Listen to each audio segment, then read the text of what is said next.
यूं जमी पर बैठकर क्यों आसमां देखता है, पंखों को खोल जमाना सिर्फ उड़ान देखता है। Hello everyone, once again welcome to untold concepts. Hope you guys are happy and healthy. Preparation आप लोग बिल्कुल एंड टाइम पे हो तो आपने बिल्कुल जबरदस्त कर ली होगी। थंबनेल जैसा कि आप लोगों ने देखा है, ये वीडियो बहुत ही इंपॉर्टेंट होने वाला है। जो कि आरएमएस एस्पिरेंट हैं, ठीक है, जो कि आरएमएस की प्रिपरेशन कर रहे थे। अब 19 सितंबर को 19 सितंबर को 9 हो गया था, 19 सितंबर को अब जो कि आपका एग्जाम होने वाला है, सिर्फ 4 दिन बचे हैं। तो आपने बिल्कुल फोड़ के रखी होंगी चीज़ें, बिल्कुल ज़बरदस्त तरीके से कर रहे होंगे, ठीक है। मुझे लगा कि ये वीडियो आपके लिए बहुत ही हेल्पफुल होने वाला है। कि स्टूडेंट ने भी पूछा था, ठीक है, कि सर आप एक वीडियो इस पे बना दीजिए कि हमें एग्जाम को कैसे करना है, कैसे स्टार्ट करना है, या ये समझ लो कि हमें एग्जाम में हाईएस्ट मार्क्स हम कैसे ऑब्टेन कर सकते हैं, हम हाई स्कोर कैसे कर सकते हैं, राइट। साथ ही मैं यहाँ पे आपको बताऊंगा कि जो एमसीक्यूज होते हैं, एमसीक्यू को आपको कैसे सॉल्व करना है। मान लो कोई क्वेश्चन आपको आ नहीं रहा है, तो एमसीक्यू जो टाइप होते हैं, जो ऑब्जेक्टिव मतलब जो ऑप्शन होते हैं, अगर कोई क्वेश्चन हमें आ नहीं रहा है या थोड़ी बहुत कंफ्यूजन है या बिल्कुल भी नहीं आ रहा है, तो उसे हम कैसे कर सकते हैं, मतलब जिसे आप तुक्का कह सकते हो, ठीक है। तो वो भी मैं आपको बिल्कुल अच्छे से ट्रिक कहो, टिप्स कहो, कॉन्सेप्ट को जो भी कहो, हर चीज़ मैं आपको अच्छे से यहाँ पे बताने वाला हूँ, इसलिए बहुत इंपॉर्टेंट होने वाला है। और हाँ, इस वीडियो को आप शेयर कर सकते हो अपने फ्रेंड के साथ। वैसे मैं बोलता नहीं हूँ, ठीक है, देखते हैं अपने हिसाब से, ओके। तो यहाँ तक आपको बात समझ आ रही हो कि आगे क्या होने वाला है। बहुत इंपॉर्टेंट ये वीडियो होने वाली है, सिर्फ आरएमएस के लिए नहीं, चाहे आप सैनिक स्कूल आए, चाहे कोई भी एग्जाम हो, कोई भी कम्पिटेटिव एग्जाम हो, उसमें आपको बिल्कुल हेल्प करने वाला है, राइट। चलो देखो, आपका जो एग्जाम है, एग्जाम आपको पता है कि सर वहाँ पे मैथ आती है, ठीक है। मैथ के बाद आपका एक साइंस आएगा, राइट। साइंस के बाद आपका एसएसटी आएगा, इसके बाद आपका इंग्लिश आएगा एंड आपका हिंदी आएगा, राइट। 1 2 3 4 5 ये आपके आ जाते हैं, ठीक है। अब हमेशा मैं एक चीज़ हमेशा बार बार बोलता हूँ, हर एग्जाम की जो भी स्ट्रेटजी होती है, हर किसी में मैं बोलता हूँ कि आपके जो भी आपको क्वेश्चन पेपर मिलता है, उसको कभी भी पूरा एक बार रीड मत करो, नेवर। मैं फिर बोल रहा हूँ, रीड कभी मत करना। जो भी फर्स्ट क्वेश्चन है सीधे देखो, आता है तो करो, नहीं आता है तो आगे बढ़ो, ठीक है। आपको देखो, आपको ना इसे आप मतलब इसे आप 2-3 तरीके से डिवाइड कर सकते हो कि देखो कि सबसे पहले मैं जाऊंगा, पेपर को सीधे कर लूंगा। हाँ, आप सेक्शन कर सकते हो, जैसे ये 1 2 3 4 5 सेक्शन है, तो इसमें से आप क्या कर सकते हो, इसमें रीजनिंग वगैरह भी आएगी, जो भी होगा, ठीक है, देखते हैं सब्जेक्ट, ठीक है। तो सबसे पहले मान लो आपने मैथ करा, ठीक है, आपने सेक्शन चूज करा कि मैं सबसे पहले मैथ कर रहा हूँ, तो इनमें से आप कोई भी पहले एक सेक्शन चूज कर लो, वो कोई भी कर सकते हो। उसके बाद उसमें फर्स्ट क्वेश्चन करो सीधे, अगर आता है उसे पढ़ो, आता है हो रहा है तो करो, नहीं हो रहा है सीधे आगे बढ़ो। फिर आ रहा है, अगर हल्का हल्का तुम्हें लग रहा है कि यार इसमें थोड़ी डाउट लग रहा है, उसे भी आपको छोड़ देना है, आगे बढ़ना है। पहले आपको सीधे सीधे वो क्वेश्चन कर लेने हैं जो आपको 100% आ रहे हैं, ठीक है। अगर आपने ये कर लिया, आपका जो कॉन्फिडेंस होगा वो यहाँ पहुंच जाएगा कि हाँ मैंने इतने क्वेश्चन कर लिए, राइट। ये आपको कर लेना है। फिर ऐसे आपको एक बार आपने पूरा पेपर कर लिया, ठीक है, और सीक्वेंस की कोई भी दिक्कत नहीं है। ये मत बोला कि नहीं मैं सीक्वेंस स्टार्टिंग से करूँगा, जो क्वेश्चन आता है वो कर लेना, कोई भी दिक्कत नहीं होती है। बस आपको क्या करना है, एक याद रखना है कि सीक्वेंस जो आपका ओएमआर सीट में होगा उसे प्रॉपर भरना है। कहीं पता चला क्वेश्चन 4 था, आपने 5 पे गोला फिल कर दिया, तो वो वहाँ पे दिक्कत होने वाली है। तो ये चीज़ मत करना, बिल्कुल ध्यान से करना, फोकस तो होना चाहिए पेपर में, ठीक है। फिर आपने एक बार कर लिया, फिर से जाओ कि यार जिन क्वेश्चन मुझे डाउट लग रहा था, अब मैं उनको देख रहा हूँ, जिन्हें मतलब थोड़ी मुझे टाइम देना था।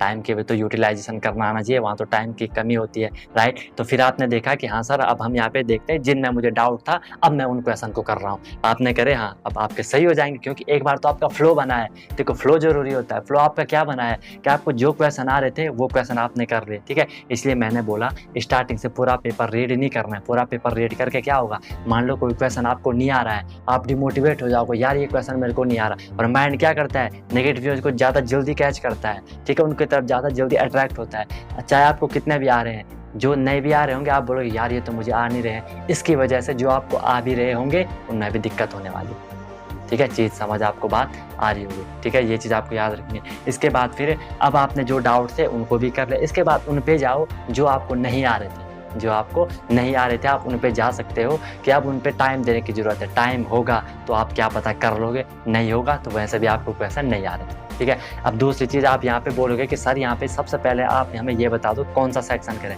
अपने हिसाब से आप कोई भी एक सेक्शन चूज कर लेना, कोई दिक्कत वाली बात नहीं है। हाँ, अगर आप फिर भी देख रहे हो कि सर अगर हम साइंस की बात करें, हिंदी की बात करें, एसएसटी की बात करें, इन तीनों में हमें क्या करना है कि सर मैं साइंस का सीधे क्वेश्चन पढ़ूंगा, सीधे आंसर दूंगा, है ना बात। कोई कुछ करने की जरूरत नहीं है, ज़्यादा वहाँ गुणा भाग करने की जरूरत है नहीं, ठीक है। तो आप अगर साइंस को पहले करना चाह रहे हो कर सकते हो, कोई दिक्कत नहीं है, ठीक है। बाकी साइंस आपका 15-20 मिनट का ही काम है, पढ़ना है, आंसर देना है, पढ़ना है, आंसर देना है, बाद में भी करोगे कोई दिक्कत नहीं है, ठीक है। ऐसी एसएसटी में भी है, पढ़ा, आंसर दिया, आएगा तो कर लेना, नहीं आएगा आगे बढ़ जाना, ठीक है। नेगेटिव मार्किंग वैसे भी होती नहीं है, कैसे भी कर लेना, ठीक है। और हिंदी में भी ऐसे, बाकी इंग्लिश में कुछ क्वेश्चन आपके जैसे सिनोनिम, एंटोनिम, वोकैबुलरी ये तो ऐसी आएगी, बाकी कुछ पैसेज कॉम्प्रहेंसिव होंगे, उनमें थोड़ा टाइम देना पड़ेगा, और मैथ में आपको कैलकुलेशन करनी पड़ेगी, कुछ क्वेश्चन ऐसे होंगे, ठीक है। इतनी चीज़ आपको क्लियर हुई। इसके बाद बच्चे क्या करते हैं, जो ओएमआर शीट होती है कभी कभार उसको कटफट उसमें कर देते हैं, वो बहुत ही केयरफुली करना है। कभी भी जल्दीबाजी में 1 या 2 गोले को मत भर लेना, गोले के बाहर वो सर्कल मत कर देना, ठीक है। इसको हमेशा ऐसे फिल करा करो, यहाँ से पहले बाहर ही गोला, इसके बाद यहाँ अंदर जल्दी जल्दी। हम क्या करते हैं, पहले अंदर करते हैं, फिर बाहर करने में दिक्कत होती है। पहले एक बार आप लोग बाहर कर देना है, ऐसे ऐसा गोला है, एक बार इसको बाहर फिर कर दो अच्छे से, उसके बाद अंदर जल्दी जल्दी कर सकते हो, ठीक है। बाकी कोई दिक्कत नहीं है, गोले मारने में तो आप लोग एक्सपर्ट हो। वो एक गेम होता है जिसे हम जीरो कट्टा कहते हैं, ठीक है, उसमें भी आप ऐसे ऐसे करते हो ना, ठीक है। चलो, तो ये चीज़ होगी आपकी। इसके बाद अब मैं आपको बताता हूँ कि सर मान लो हम एमसीक्यू को कैसे हैंडल करें, बेस्ट ट्रिक बता दो कि जो क्वेश्चन नहीं आ रहा। देखो, सबसे पहले देखो एक इंटरेस्टिंग चीज़ बताता हूँ। आपको 4 ऑप्शन होते हैं, ए बी सी डी। आपको हमेशा क्या होते हैं, 4 ऑप्शन होते हैं। चलो फिर से देखता हूँ, A B C D, 4 option हमारे पास होते हैं, ठीक है। अब देखो, इनमें से हमेशा क्या होता है कि 1-2 ऑप्शन ऐसे होते हैं जिनका क्वेश्चन से ज़्यादा रिलेशन नहीं होता है। आपको वो चीज़ पहचाननी है, ठीक है। या तो आपको कुछ क्वेश्चन होंगे सीधे आपको आंसर पता चल जाएगा, हाँ कि सर इसका आंसर ये होना है, आप इजीली आपका आंसर आ जाएगा, ठीक है। लेकिन कुछ क्वेश्चन ऐसे होंगे जिनमें आपको थोड़ी डाउट होगा, तो उनमें आपको क्या करना है, ऐसा ऑप्शन ढूंढना है जो कि इनसे मैच न कर रहा हो, ठीक है। ये जनरली होता है, आपको मतलब 2-3 ऐसे ऑप्शन मिलेंगे जो कि एक ही कैटेगरी के होंगे। जैसे आपने रीजनिंग पढ़ी होगी, उसमें ऑड आउट का सीन होता है ना, कि जो इसमें ऑड है उसे हटा दो, ठीक है। तो ऑप्शन में भी सेम चीज़ होती है, ध्यान रखना, ठीक है। कभी कभी तो चारों ऑप्शन एक ही दूसरे से रिलेटेड दिए जाते हैं, लेकिन कभी कभार 1, 2, 3 ही ऑप्शन तक उनमें रिलेशन दिया रहता है, बाकी को हटाना होता है, मतलब एक वो कोई काम का नहीं होता है। तो वो चीज़ आपको पहचाननी होती है। आपको लग जाएगा कि हाँ यार ये ऑप्शन तो हो नहीं सकता, उसको आपने हटा दिया, बचे 3 ऑप्शन, ठीक है। अब देखो एक इंपॉर्टेंट, जो पेपर बनाते हैं ना, मतलब मैं भी जब पेपर बनाता हूँ ना, बोचुरे टेस्ट बनाता हूँ ना, तो मतलब 90% केस में मतलब हर कोई ये चाहता है कि वो ए ऑप्शन नहीं रखता है, या वो डी ऑप्शन भी नहीं रखता है। ध्यान रखना, ये नहीं बोल रहा 90% केस में हम ए ऑप्शन नहीं रखते हैं। जो आंसर होगा ए ऑप्शन हम कभी भी आंसर नहीं रखते हैं। क्यों? क्योंकि अभी हर किसी की मेंटलिटी, साइकोलॉजी है ये कि हम फर्स्ट वाला आंसर नहीं रखते, कि यार नहीं फर्स्ट वाला आंसर नहीं, बी वाला हम रख देते, बी या सी रख देते हैं। और जनरली हम 50% आप मान सकते हो डी वाला भी नहीं होता है, ठीक है। जनरली आपका most of cases B C होता है। अब ये नहीं बोल रहा हूँ कि आप सीधे पेपर में जाओ ए को या डी को टिक करना, A D D A D D A करते रहो, ये नहीं बोल रहा हूँ, इंपॉर्टेंट चीज़ है, ठीक है, लेकिन ये रियलिटी है। इसके बाद बचे आपके बी और सी। बी और सी में से आप कोई भी एक, अब ये आपको तुक्का वाली बात है, वो कहते हैं ना तुक्का, लेकिन जनरली लोग कहते हैं कि बी और सी में से बी लगा दो, कोई कहता सी लगा दो। अब यहाँ पे थोड़ी आपको कॉमन सेंस यूज करना है, कोई सा भी आप लगा लेना, चाहे बी लगाना चाहे सी लगाना, ठीक है। इतना आपको क्वेश्चन पढ़ के थोड़ी बहुत आइडिया तो आ ही जाएगा। आई ना मज़ेदार ट्रिक, ऐसा करना, हमेशा हाई स्कोर कर लोगे, गारंटीड है, ठीक है, गारंटीड है। इसके बाद एक चीज़ और है, कभी कभी आपने देखा कि सर ऑप्शन में कभी कभी दिया रहता है none of the above, none of the above, and या दिया रहता है ऑल ऑफ दीज। अब आपने देखा होगा सर ये हर क्वेश्चन में नहीं दिया रहता है, किसी किसी क्वेश्चन में दिया रहता है, तो वहाँ पे 90% प्रोबेबिलिटी बन जाती है इनके आंसर होने। किसी में 3 ऑप्शन दे रखे हैं, चौथा ऑप्शन नन ऑफ दीज है, तो 90% प्रोबेबिलिटी है कि नन ऑफ दीज हो सकता है, ठीक है। 90% पूरी प्रोबेबिलिटी है 90% की हो सकता है नन ऑफ दी अबव या ऑल ऑफ दी अबव या ऑल ऑफ दिस, जो भी आपको हो, ठीक है। तो ये चीज़ भी यहाँ से आप एक ट्रिक टाइप की ले सकते हो जब आपको क्वेश्चन ना आ रहा हो।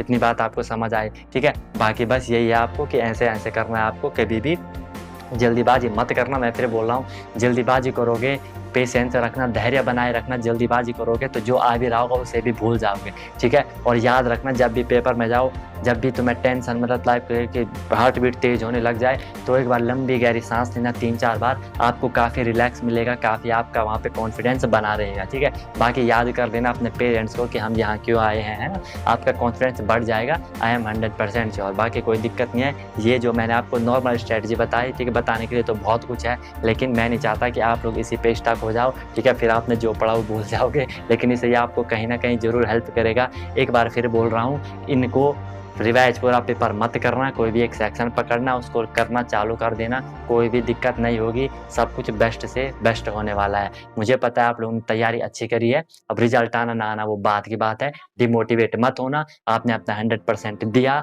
पेपर तक 100% दो, 2-4 दिन की बात है, 19 के बाद तो आप वैसे भी मजे करने वाले हो, ठीक है। और रिजल्ट आएगा तो फिर बात ही क्या होगी, ठीक है। कोई भी डाउट, कोई भी सजेशन होगा, अभी 2-3 दिन है, ठीक है, तो आप बता देना कि सर हमें इस वीडियो पे, इस टॉपिक पे वीडियो बनते को बहुत सारे बच्चे बोल रहे थे सर साइंस के कुछ टॉपिक, मैथ के कुछ टॉपिक थे। मैंने पहले बोला था यार अब पेपर इतनी जल्दी हो गया, उसमें मैं भी क्या करूँ, ठीक है। अब जल्दी जल्दी करेंगे तो उसमें वो क्वालिटी रहेगी नहीं। भले मैं कर सकता था, कुछ इंपॉर्टेंट चीज़ आपको बता सकता था, लेकिन मैंने बोला फिर आप लोगों की जो तैयारी चल रही होगी उसमें थोड़ी आप कहीं डिस्ट्रैक्ट ना हो जाओ, क्योंकि मैं जो बताता हूँ बिल्कुल कॉन्सेप्ट वाइज डीप बताता हूँ, ऐसे हल्के में नहीं बताता हूँ, ठीक है। तो उसमें आपको थोड़ा टाइम देना होता है चीज़ों में, तभी आपको चीज़ें समझ आती हैं, और अच्छी चीज़ों को समझने में, होने में थोड़ी टाइम लगता है।